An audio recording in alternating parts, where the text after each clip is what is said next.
Previously on Oriance's movie night. Why did nobody tell me JT Austin was in this? I already know how it goes whenever people borrow money. Oh, I'll pay you on Friday. The Friday of when? February of 26 Neverary? Ha!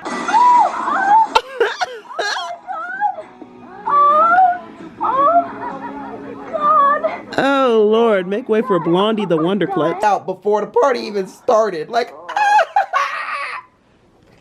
bro, sucks to fucking suck. Hi, I'm Oriance Hendricks and I'm chronically online. This is the result of that. Oh my fucking God. The next movie that we're going to watch is Bridget Jones's Diary.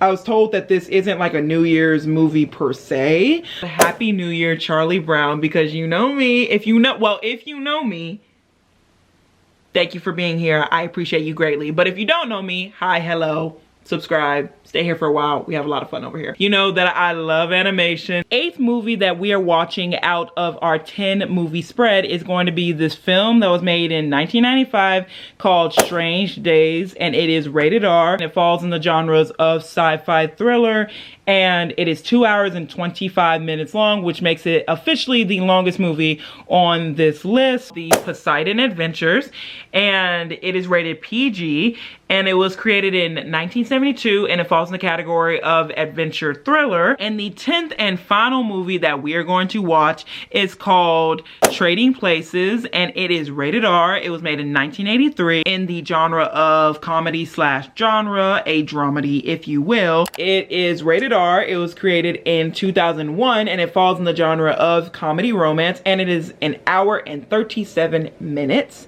long, and it has a 3 out of 5 on Common Sense, and it has a 6.8 out of 10 on IMDb. It doesn't have a Rotten Tomatoes score, but honestly, I don't think I've ever heard of this movie. I don't think. But it does have Renee Zellweger in it, and I've heard of her. So honestly, let's go ahead and get this movie going. Oh wait, I have to read the premise. My bad, hold on. So Bridget Jones's Diary is a popular romantic comedy, apparently not that popular, starring Renee Zellweger as the relatable single Bridget Jones, who chronicles her life in a diary while navigating love, career, and self-improvement, leading to a love triangle with charming boss Daniel Cleaver. No.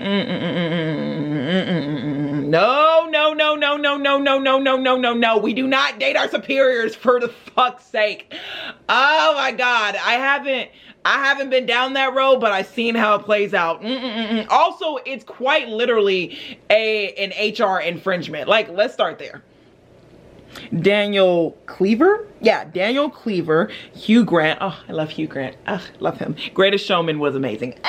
SpongeBob is still one of my favorite cartoons to this day. It is rated G. I expect nothing less from Charlie Brown. I mean, God forbid it be PG. Oh my God, what do you mean it's PG? That's too close to PG-13 and we cannot have that. It was made in 1986 and it falls in the category of animation slash short. Happy New Year, Charlie Brown is in this like weird in between. So it's like, it's not like a movie, but I still wanted to put it on the list because it has to do with like New Year. It's not on like any streaming service that I have, because I literally have every streaming service except for like Apple TV, and it's on there for free. But I either have every streaming service or I have access to every streaming service except for Apple TV, and short of having Amazon Prime, but like it requires like an add-on, like, oh God. It's so complicated. It's not on streaming. It's not on any streaming service that I have. So I think I found some clips on YouTube, and I have like YouTube Premium, so we won't have any ads. So we're just gonna go ahead and watch like all the clips that it had. Not clips, but like it has like individual videos put into like a playlist. So we're gonna watch all of those, and then that'll be like our movie. But it has a, what is the rating? Where'd it go? Oh, there it is. So the rating is a 7.1 out of 10 on IMDb, and the description is, Happy New Year, Charlie Brown is a 1986 animated TV special where Charlie Brown tries to finish reading War and Peace for a book report while attending Peppermint Patty's New Year's Eve party, hoping to dance with the little red-haired girl, but falls asleep and misses midnight, only to find Linus dance with her instead. And I feel like this is where the definition of homie hopping came from. Like, how you gonna do him like that? Like, you can't tell me that this man hasn't previously expressed interest in the red-haired girl, whatever her name may be. Like, what you mean you were like, oh yeah, you didn't show up, so I went and danced with your girl. Sorry, not sorry. Just hope I'm not wasting my time, because if I am and it's not a good movie, I will indeed spaz. And you can talk to the survivors afterwards, okay? And it was rated, it got a 66% on TV Guide, a 7.2 out of 10 on IMDb, a 91% on Just Watch, and a 70% on Rotten Tomatoes. And, you know, 70% is okay, and, you know, no discredit to Just Watch, whatever the hell that is. But 70% on Rotten Tomatoes is pretty strong. But honestly, I do not trust Rotten Tomatoes, because I just watched this movie called A Low Down Dirty Shame, and it was written and directed by Keenen Ivory Wayans. But babe, when I read the Rotten Tomato score in that movie, I was appalled. It said 4%. Don't fucking play with me right now. What? That movie is so good. Like comedic timing is everything. The jokes are actually funny. The fashion is fire. I mean, look at this man. Like 4%.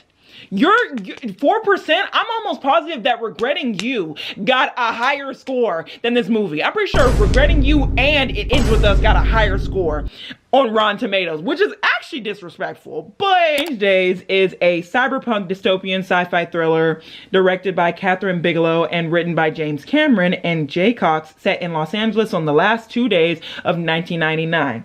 It follows ex-cop Lenny Nero, who sells illegal recordings of people's memories and experiences, otherwise known as squids, and gets entangled in a murder conspiracy involving a high-profile squid that shows a rape and murder. 1 hour and 57 minutes long, and it is rated a 3.5 out of 5 on Letterboxd, a 4 out of 5 on Common Sense, a 7.1 out of 10 on IMDb, and an 81% on Rotten Tomatoes. Once again, taking Rotten Tomatoes with a grain of salt, of course. The Poseidon Adventure is a classic disaster film about survivors trapped on an ocean liner capsized by a rogue wave on New Year's Eve, led by a rebellious priest who guides them through the inverted ship to escape. I want you to know right now, there is nothing, and I do mean nothing, that would be scarier to me being on a ship that is sinking. Like,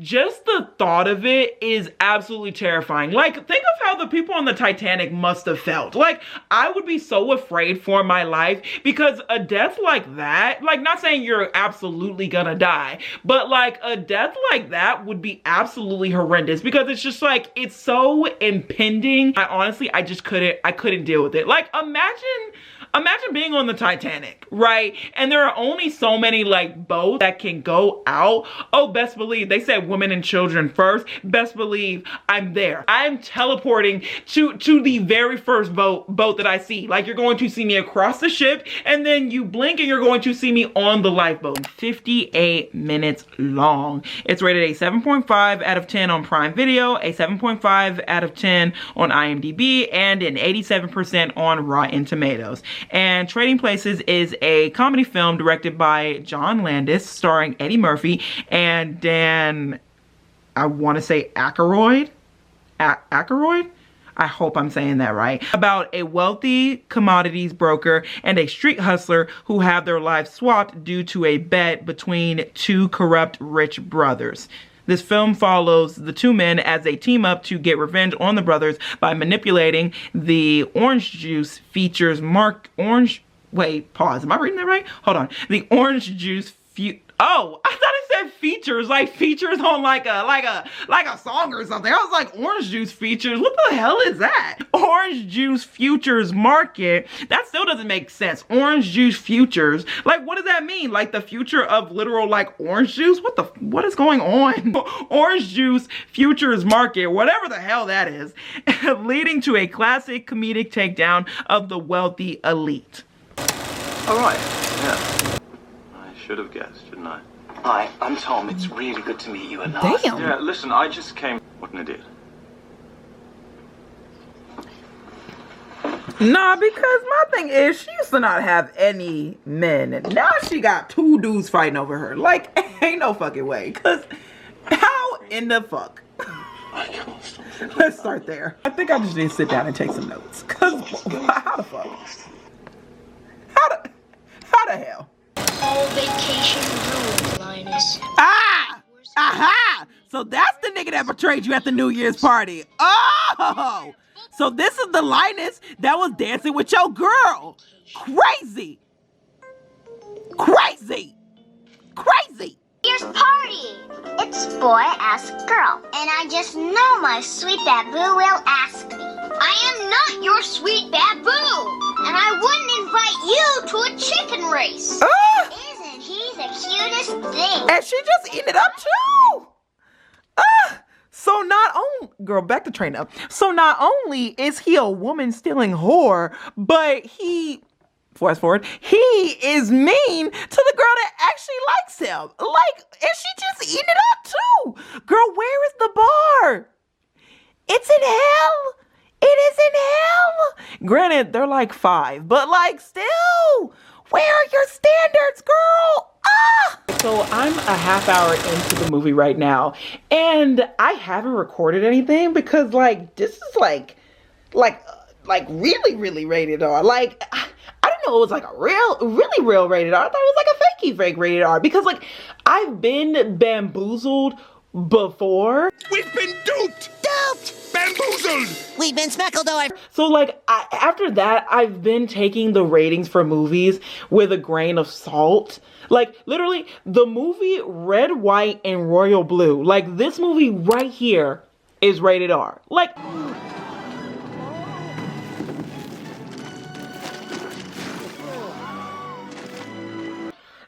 babe, I have watched the movie 5 times and I've read the book. And there was nothing rated R about that movie. Like, in the least bit. Like, at best, that movie is PG-13. And I'm just, like, and then I like, watched the movie and I kept looking for stuff. I'm like, so what's, like, rated? Like, they have, like, one sex scene. And it's not even, like, it's not even nothing crazy. I'm just sitting here wondering, like, am I missing something? Like, is it rated R because they're gay? Like, don't play with me right now, please.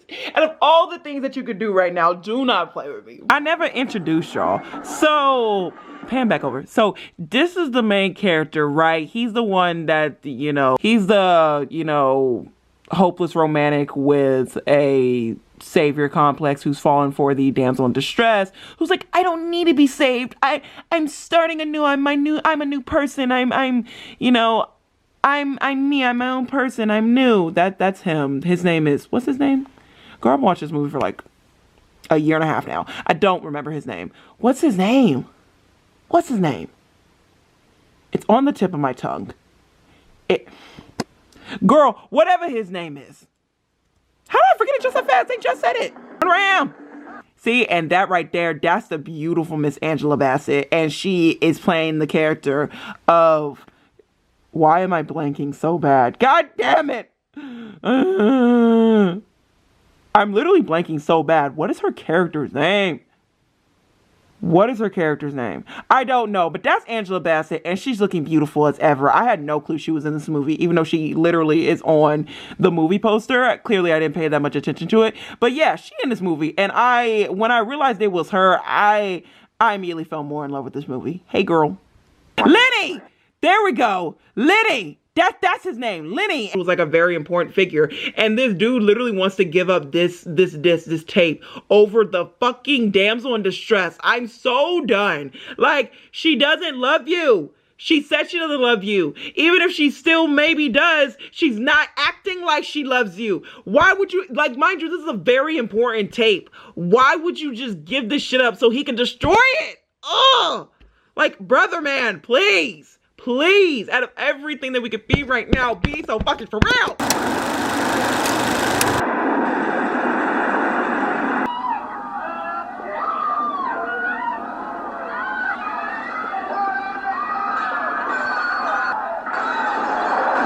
I read on the internet that this movie, The Poseidon Adventure, is supposedly like the movie that jump-started the whole like disaster event kind of like genre category of movies. So basically this movie crawled so that movies like Final Destination and 2011 could run, essentially.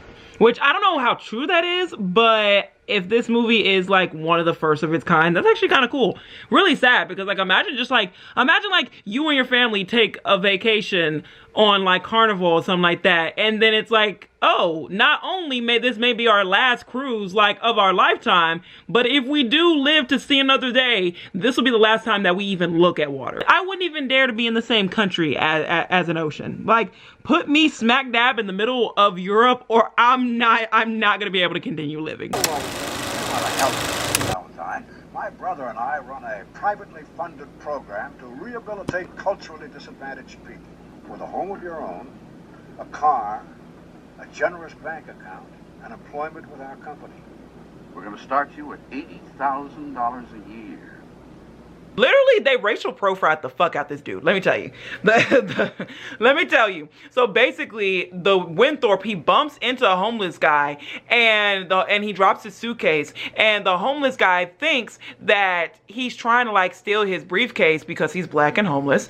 And then he's like, oh my God, instead of like taking the suitcase back after the guy hands it to him, he's like, oh my God, the dude is robbing me, blah, blah, blah. He like thinks that he's stealing it, so he calls the cop, and they run inside the building. There's this big chase scene. Oh, I'm sorry about that, man. Help! What you talking about, man? Don't shoot. Take it. Please don't kill me. I'm getting married. Excuse me. Watch out! Probably has a weapon. Got it. Is there a problem, officer?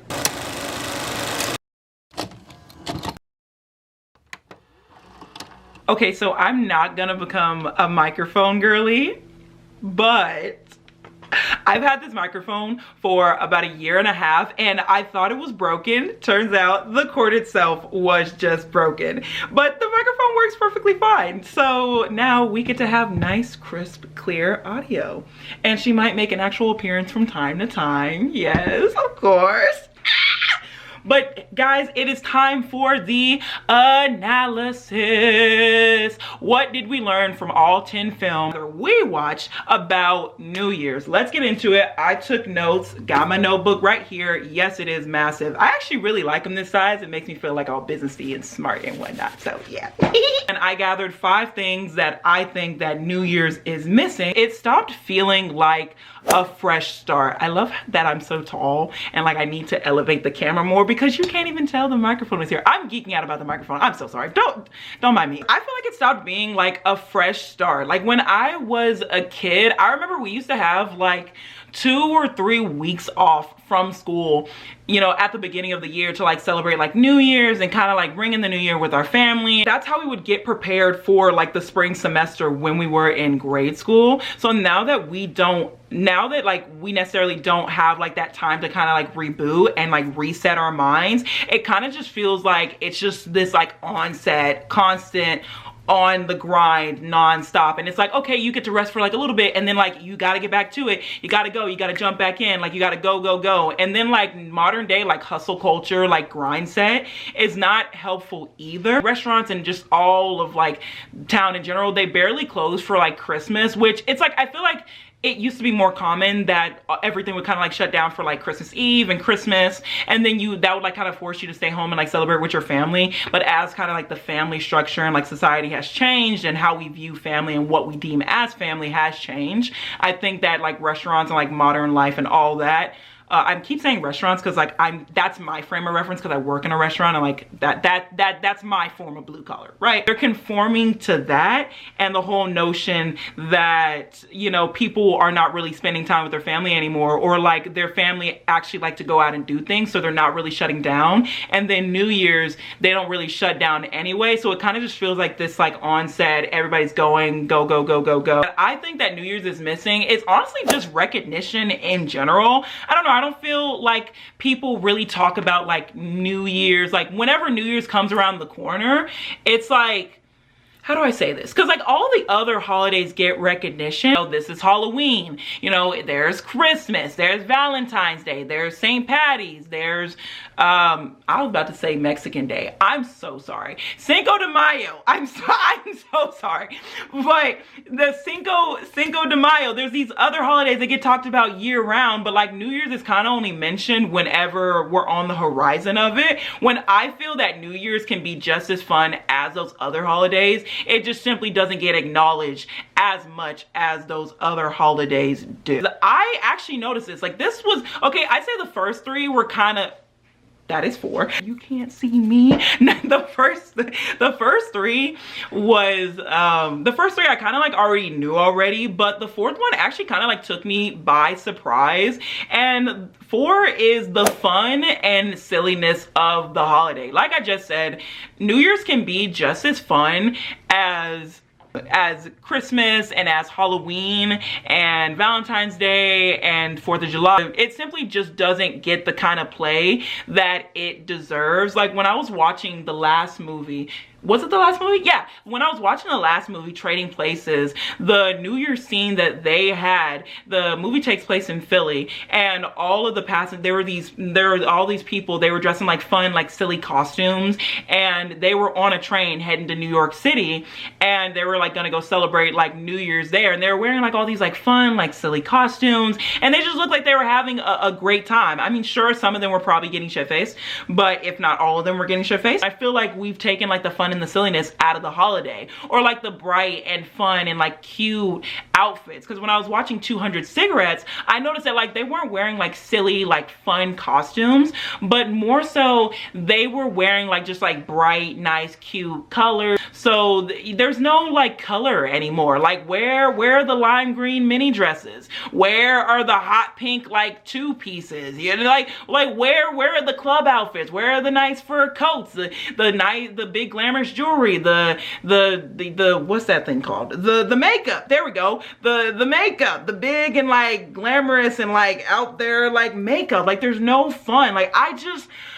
feel like everybody wants to be sexy. Everybody wants to be sexy. Like it's literally becoming the sexy freaking Olympics. Like, oh my God. Everybody wants to be sexy. Like they've sexified every single solitary holiday. Like, I mean, okay, Valentine's Day was inherently sexy. I will give you that. Valentine's Day is inherently sexy because like, you're dressing up for your man, your gal, whatever you're into.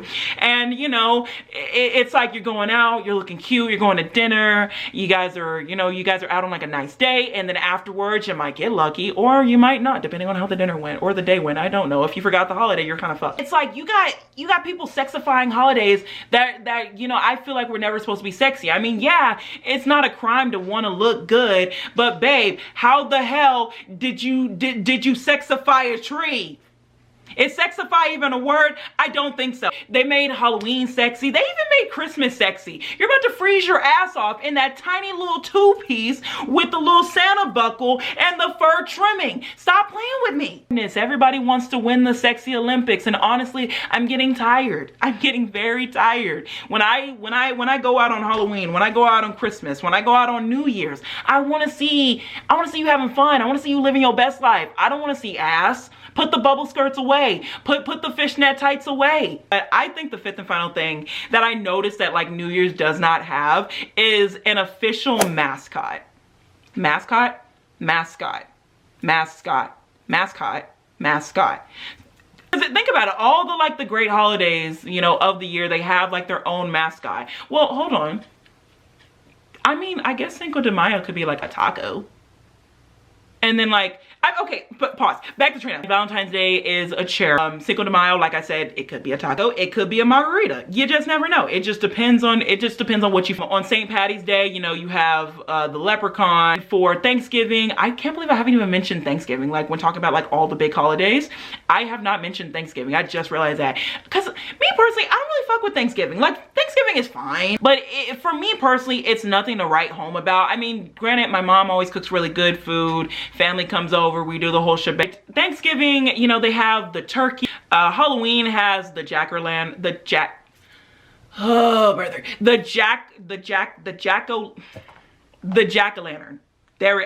I keep wanting to say jack-o'-lantern, but like you don't pronounce every every syllable, every word in the word. English is hard. And then Christmas is obviously Santa. And for those of you that are about to come at and say, oh, actually, Jesus is the reason for the season. So Jesus is the mascot of the holiday. First of all, and then New Year's, it's kind of just like left out there to like hang out there. And that the New Year's mascot is baby New Year's to represent like the beginning or like kind of like birth and like the beginning of like a new life in this year. So like there's baby New Year's, but I think that one doesn't stick as much because it's too close to like Cupid, which is a cherub, which is also like basically a baby, but like with wings. So I don't know. The only difference between them is like Cupid or like the cherub has like wings and then like has like a, I was about to say harp, oh my god, it has like a bow and arrow. The baby New Year just like wears a sash and has like a little diaper on it. It just says Happy New Year holiday. And I honestly would like to see New Year's get more recognition just for like kind of being a dope holiday. Like it just doesn't get the recognition and like the praise that it deserves. And I think, like I said, I think that New Year's can be just as fun of a holiday. All in all, I think that this was a great experience. I will be doing it again, and next time I do this, I believe the next major holiday that's coming up is Valentine's. Another what is blank missing, but it's going to be what is Valentine's missing. But anyway, guys, that's going to be the end of today's episode. If you enjoyed it, go ahead and give it a big old thumbs up and subscribe and stick around for a while. I would love to have you here. And honestly, just keep being awesome, keep being you, and have a nice day or night or whatever time you're watching this video. All right, bye. Mwah.